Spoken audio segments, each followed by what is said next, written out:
Alors, Lucide, qui tacle un petit peu Tesla il y avait longtemps, la batterie 4680 de Tesla n'est pas une révolution selon eux.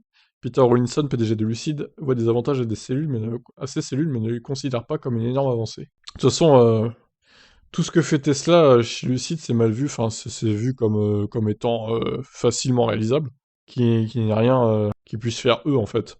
Aujourd'hui, Tesla parie sur la batterie de type 4680 à la demande du constructeur américain Panasonic a travaillé sur le développement de ce type de batterie qui devrait prochainement équiper les modèles de la marque. Mais certains acteurs de l'industrie ne soutiennent pas le choix de Tesla. Parmi eux se trouve Lucid.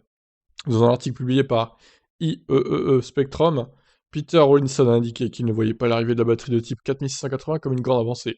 Le PDG de Lucid a certes reconnu qu'un format plus grand et qu'un nouveau design avait ses avantages, notamment une résistance interne réduite et une densité énergétique plus élevée, mais il a également précisé qu'il s'agissait d'un meilleur conditionnement plutôt d'une révolution. Je pense qu'il y a un avantage à passer au grand format, expliquait Rawlinson.